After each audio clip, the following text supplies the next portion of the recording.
I'll be reacting to Higurashi when they cry GOU episode 10, or should I say Higurashi when they cry SOTSU episode 10. With Funimation, it's a bit iffy because they have the GOU title at the very top, but then they have the SOTSU title at the bottom in like smaller lettering. So, yeah, either one of the two. But anyways, I'll be starting my reaction in 1, 0, go. Right now, it's here. And honestly, it felt like way too long for another. Like a week just feels like near eternity. Friday, June 17th. I wonder what type of Gracie shit our man's going to be doing this time. Ah. Gotta feel bad for like the maids or the workers that have to just clean that shit up. Or the common foe.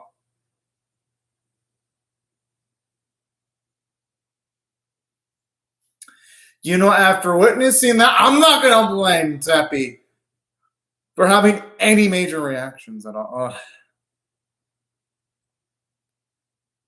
And that's like the scary part. He just sees like a single individual and he just takes up like, well, then again, in this instance, well, oh.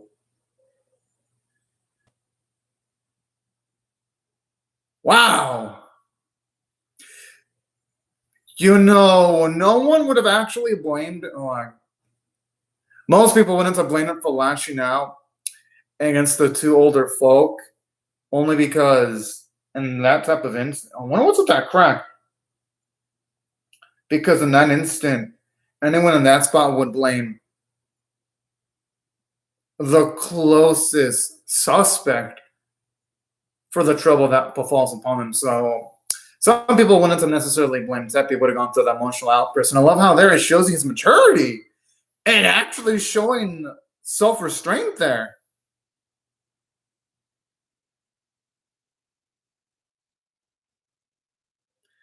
Normally I'd be all gung-ho about this, but it's like now that I know the truth, it's oh boy.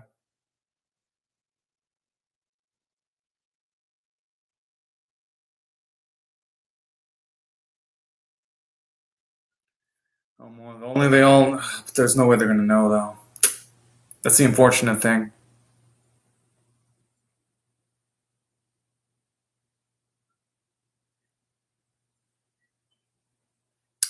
Okay, you know, seeing that spot there, you can definitely tell Satako is conflicted because we didn't see her face in that spot, but to actually just move up her arm and embrace Teppy like that says a lot with their body language, because the animators didn't have to actually animate that little detail, but they did regardless. So my guess is that's going to mean something.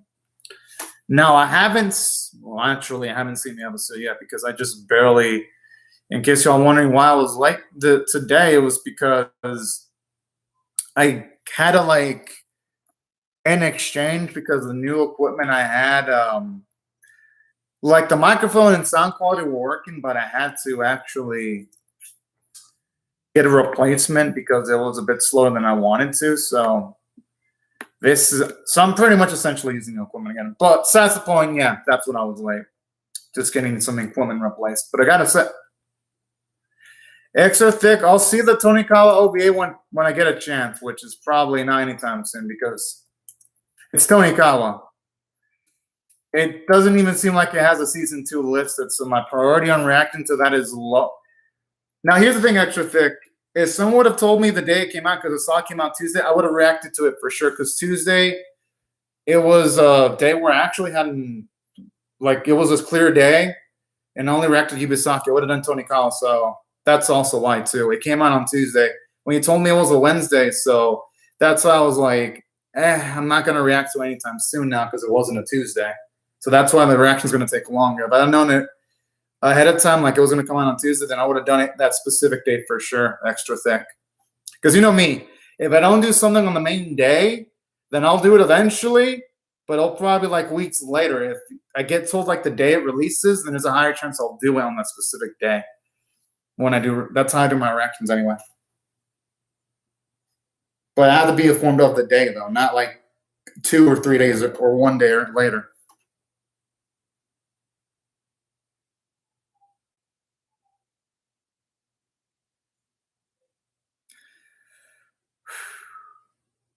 Damn.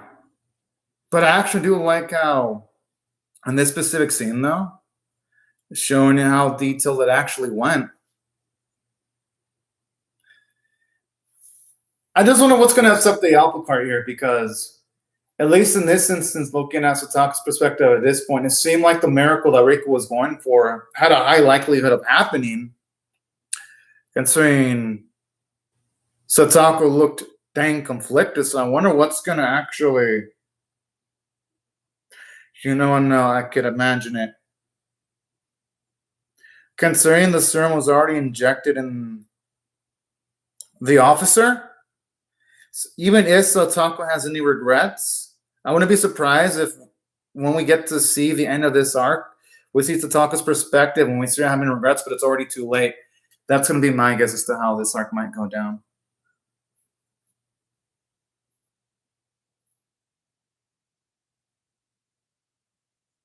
I want to blame, with all the information that Keiichi has, anyone in his position would believe what they're doing is correct. But the thing is, now we have the knowledge of both perspectives, though. Yes, we know that Keiichi's decisions are coming from the heart. He has a point. If Keiichi knew the truth, I think he'd be able to handle it. If he knew that Teppei actually is reformed. But the thing is, though, there's no fucking way he's going to get that information revealed to him. But I'm pretty sure Keiichi's a strong dude. He'd be able to handle it pretty well.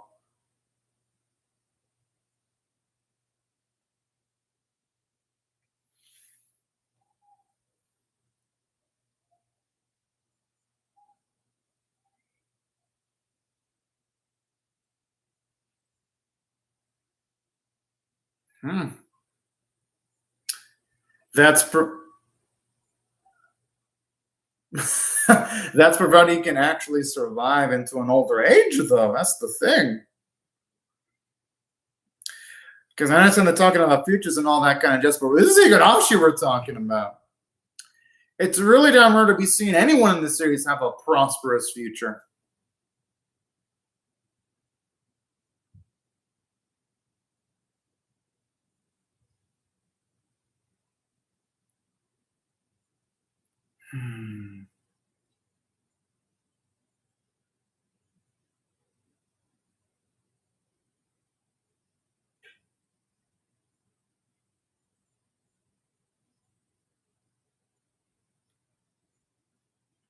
I just love the look of scorn that Reina is giving Oishi.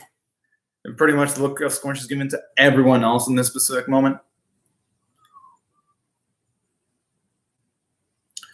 But again, I'm not going to blame her, because at least when we're watching that from their perspective, anyone in the position of the kids would be absolutely angry and astounded by the lack of inaction by the child welfare services.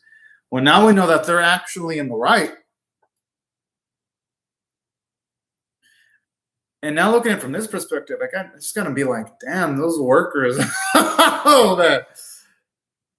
It's got to be a fearful thing going to the job, knowing that you're in the right, but things can go crazy at the drop of a hat.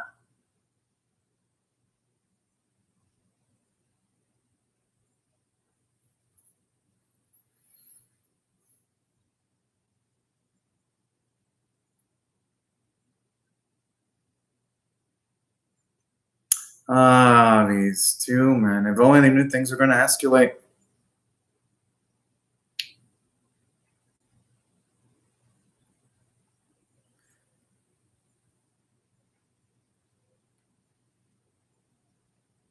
The guy looks like he's about to piss his pants and regret every single life decision he's ever made. The face he was making.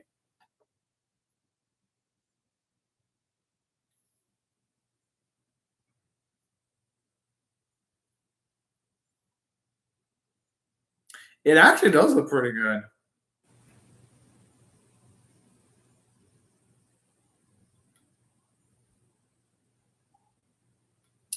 Whoa, that's actually one of the ends that was really legitimately spot.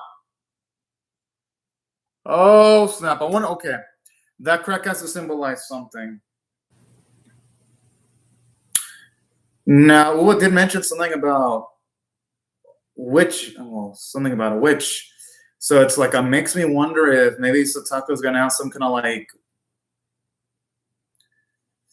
which portion of herself that's gonna make her do crazy shit, because that might be able to explain the glowing red eyes. I don't know.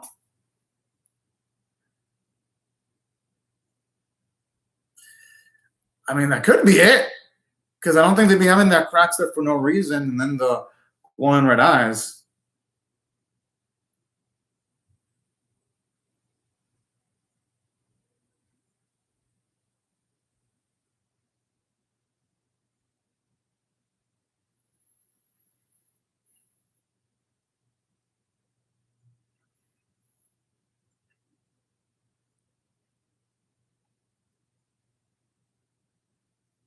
Even when he does a playful laugh, he sounds it sounds like a mix of an evil tone.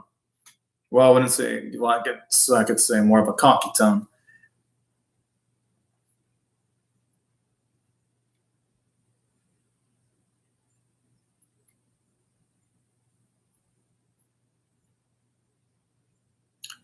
Actually, like how when you have the processes, you see a lot of characters that have been in the background in the series.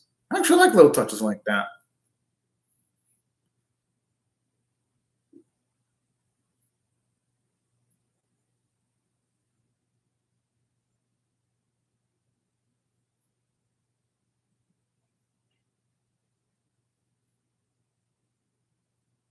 Hmm.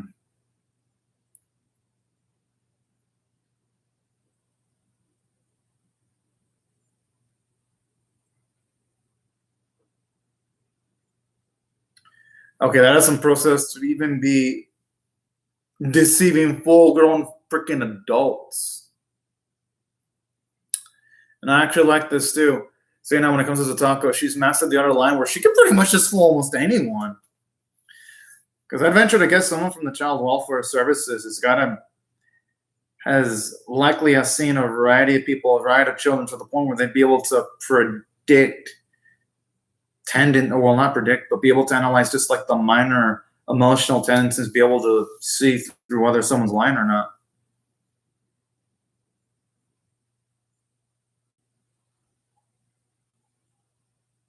Hmm.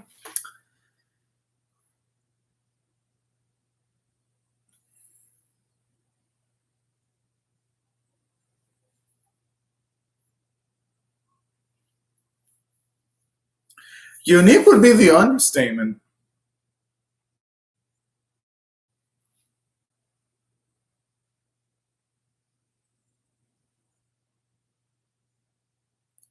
Oh,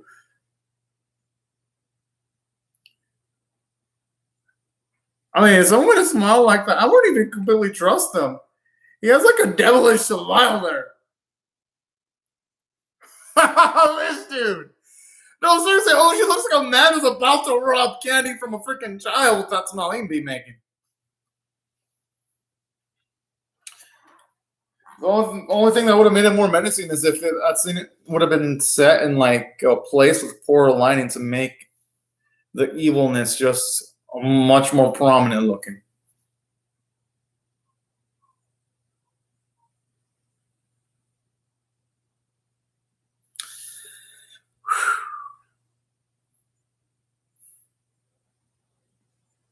Oh, we all know that wouldn't be.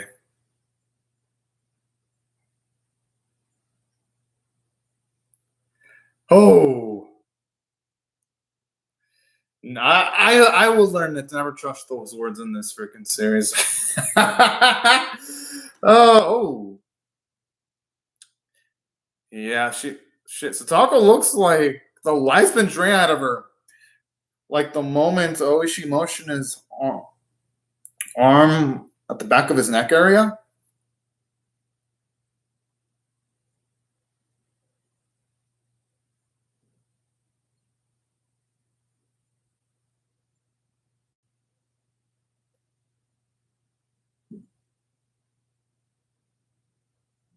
Hmm.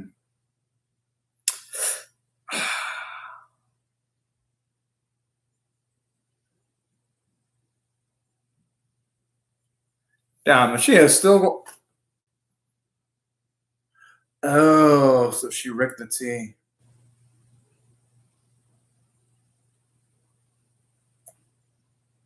That is a damn shame. Aww.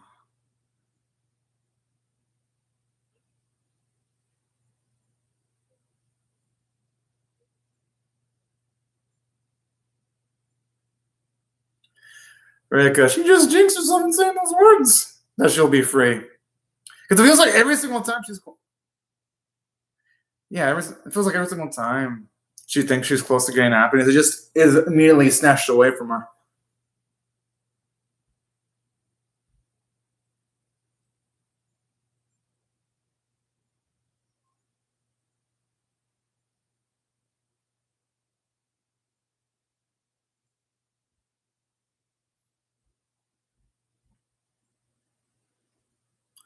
Man, I remember seeing this originally in the previous season, being all happy, like, yeah, everything's all good. Oh man, how times have changed now. And look at this scene completely, utterly differently. Kind of feel like rewatching the previous episodes of the season and my reactions just to be like, oh man.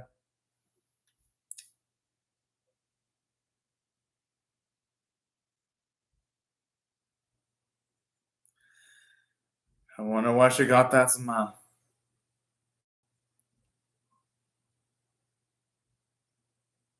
Okay, what?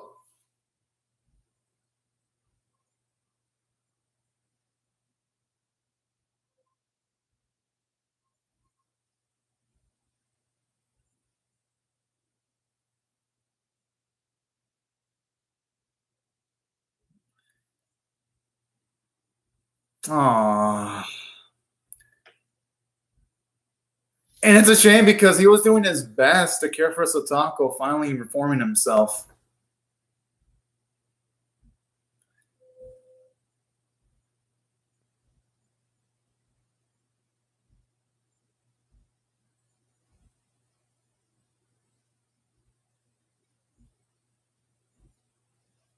Hmm.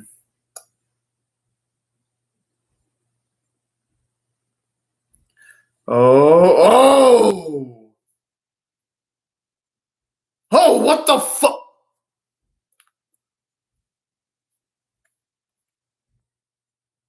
Wow.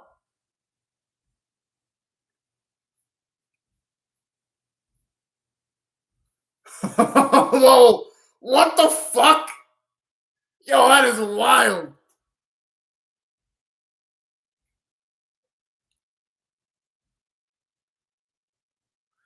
Okay, at the very least now, that explains a lot as to why, when it comes to Sasako, she can just instantly change her mood from like one seat to the next. And like the oh, okay. I thought for a second she was gonna shoot the Lego Teppy for a second. That'd have been scary as fuck.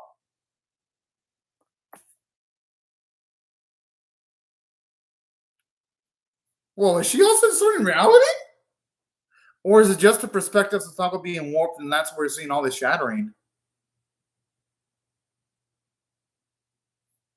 Whoa, okay, I was.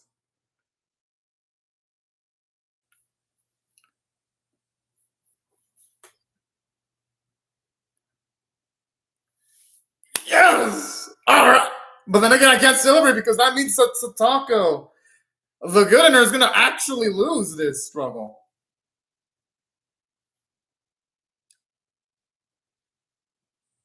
That's the I think it's the sad part because we know she's gonna lose.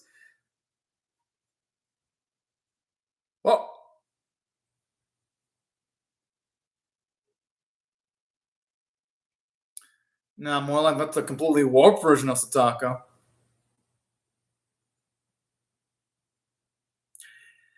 Yeah, I mean, I had a feeling from the previous week that Oa was going to be the main bad, but it looks like we fully get confirmation on that.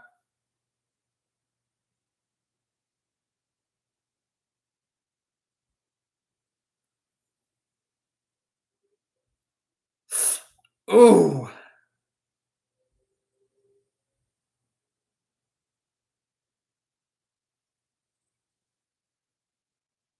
Aww.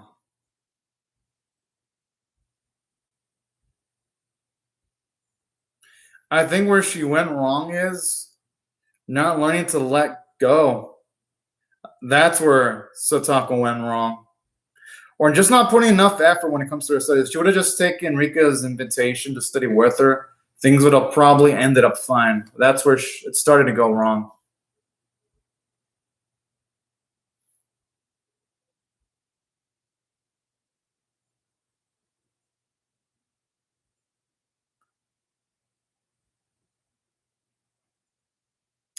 Well, I guess that does confirm that she has a.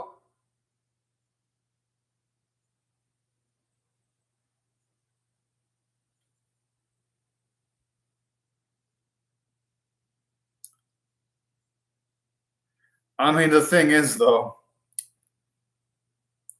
even if she would have been able to apprehend her witch portion, she probably wouldn't have been able to do anything against Stu regardless.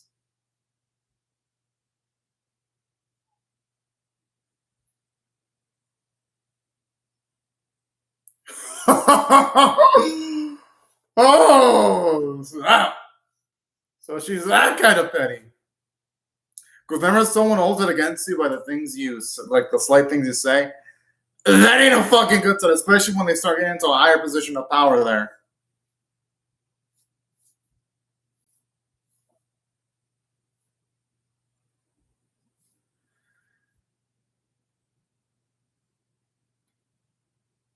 I mean, I would hope maybe that good Satako is going to be the.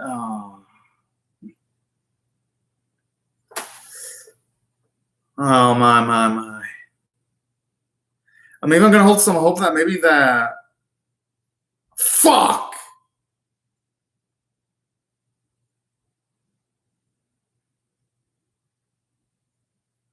No.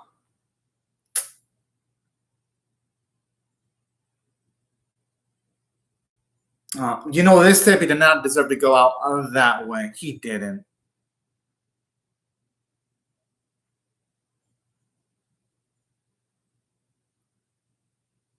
Oh! Damn! Talk about absolute overkill there. No! Man, of all the things, that beast probably doesn't deserve to be wrecked like that. No, he didn't deserve to be shot in the first. Well, at least this Teppy didn't deserve to be shot. The ones in the other whoops? Yes. This one, no.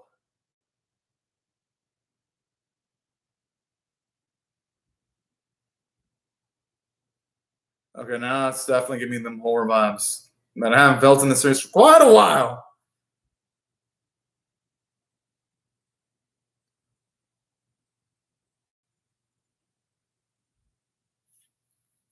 Oh. Yo, I'm actually surprised, you know, Teppy's has that much blood for it to even be dripping. Damn! Talk about just oozing savageness from head to toe there. Especially that bit where she spit the blood. Jeez. But overall, I gotta say, 10 out of 10 episode because this episode changes everything. Because now it finally explains at the first few bits of this season as to why Satako always, whenever she had the red eyes, it felt like sometimes she was a little bit out of character because it wasn't the Satako we all knew and loved. It was like a witch version of her. So I love that it puts things into context now. And while yes, if y'all could argue that this could be a bad thing for the series because you could argue that Satako loses her free will and all that. I think narratively it fits because you gotta look at it this way. There had to be a cost towards Satako gaining all these powers that she gained from Ua. It wasn't just going to be something that she got for free. There had to be some sacrifice, and we're finally getting to see the sacrifice. And at this point, it's got to be her free will, considering that she wanted to give this up, but she couldn't at this point because the witch portion of her dominated her. So that's what I love from a story standpoint, because now this is going to make the next episodes of Higurashi a lot more intense. Now seeing that Rika's going to have to deal with a Satako that's got zero remorse, zero empathy, zero fucks to give about anything else, which just changes everything when it comes to Higurashi now. And that's what I also loved about this episode, because it just makes the whole thing a little bit more terrifying in a way. And then aside from upping the stakes, because the stakes in Higurashi have never been higher. Well, I guess you could argue maybe the first few episodes of the series were higher because at that point, you never really knew if anyone was going to make it alive out of the tense situation that they were in.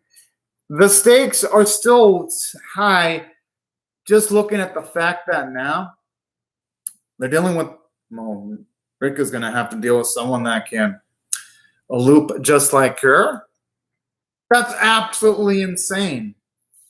So that's what I loved about this episode narratively. And I love the characterization for Satako. Seeing that, yeah, it's come from that she was feeling guilty. It's just too late for that, though. And it just makes it all the more tragic, too. So that's something I loved about this episode. It made it feel more intense. And I actually really love the bits where Teppei, when we see that, yeah, he genuinely did enjoy the moments with Satako. It just made it a bit more sadder there, too. I was like, aww. And that's a shocker, because going in, I never thought that would actually happen when watching the series. So I gotta salute the writing animation staff for that. They just utterly surprised me. And I gotta say, I am freaking impressed. Aside from other bits that I liked about this episode, naturally, the animation quality looked beautiful, especially when our girl was beating the brains in of Teppei. That looked freaking amazing. I thought the voice performances were great. Art style was great. And that's why if I had to rate the episode on a scale of 1 to 10, I definitely got to go with 10 out of 10. And I cannot rate it anything less. But anyways, y'all, these are my thoughts on the episode. I would really love to hear your thoughts on how I feel about my reaction or the episode itself in the comment section below. I'd like to say thank you very much to Extra Thick for commenting on the live chat. And for everyone else, thank you very much for watching my video. And I hope you have a fun, great, safe, and fantastic day, everyone. Bye-bye.